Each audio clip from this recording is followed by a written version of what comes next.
Okay, before we wrap up this first lesson in our group leader training, I want to answer a question that probably a lot of you are thinking right now. You might be thinking, wait a second, am I qualified for this? Are you sure you've got the right guy?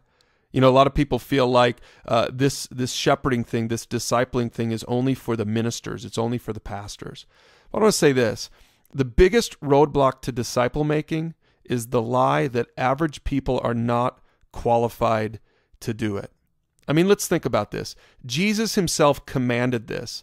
In Matthew chapter 28 and verse 19, he says, "Go therefore and make disciples of all nations." He was talking to the group of his discipleship group. He was talking to the people that he'd been discipling for a few years. And he said, now you go do this.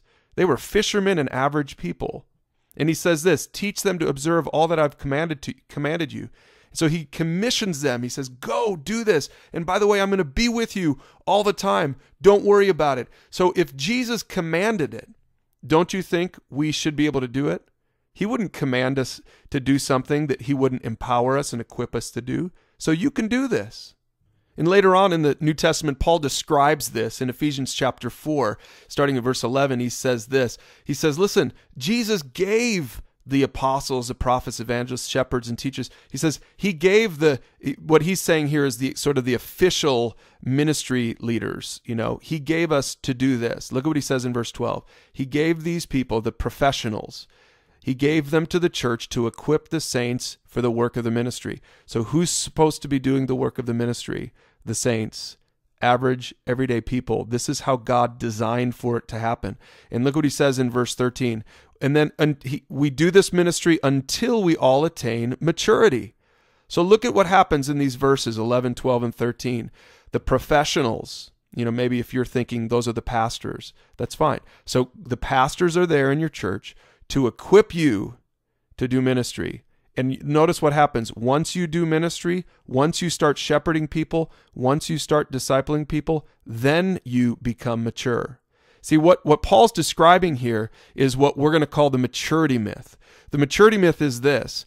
I can't do ministry until I'm mature. But go back to Ephesians 4. What does it say? It says ministry comes first in verse 12, and then you become mature. So see, this is important for you to know. You're not going to be mature as a follower of Jesus until you begin shepherding people and helping people.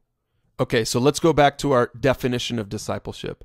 So discipleship is being a disciple and making disciples. And this is what every person can get to, every single person. Ministers, average people, it doesn't matter. Every person can do discipleship. Every person can be a disciple and make a disciple.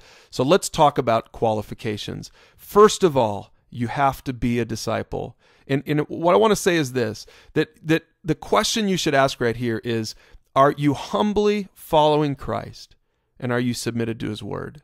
The question isn't whether you've been to seminary or how smart you are. Just simply ask this question. Are you humbly following Christ and are you submitted to his word? Because if you are, you're probably qualified. The only other question that I would ask is this. Are there any major red flags in your life? You know, there might be some major things. I'm not talking about little things because no one's perfect, but there might be some major things that you need to take care of before you start leading someone. You might still need to be led a little bit if you've got some major red flags in your life. There's a couple examples of those. Galatians 5 might be a place you can look at. Paul says there, he talks about the works of the flesh being evident, or in another translation, he says they're obvious. And he talks about sexual immorality and impurity and sensuality. You know, if you look at this list and you say, ooh, yeah, I'm struggling with some of those things in a major way, then you might need to have someone pour into your life still. You might need to take care of some of that stuff first. Another place you might take a look at is 1 Timothy 3. Paul is talking to Timothy about qualifications for overseers. This is another helpful thing. Now, I know you're not becoming an elder of a church, but you are taking a leadership role in people's lives. So it's important maybe to take a look at 1 Timothy 3, Galatians 5. And again, just look for major red flags. I don't want you to look at those verses for every little fine point, because you're probably ready to make disciples.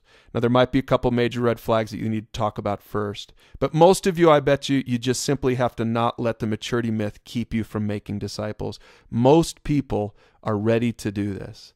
Now, why don't you do this to wrap up for today? Take a closer look at some of those passages we just looked at, and with your leader, Talk about whether there's any major red flags. Be honest about this. Be submitted about this. And talk about whether you're ready to continue on. And I hope that you are, and will continue on in these next videos over these next 6 weeks.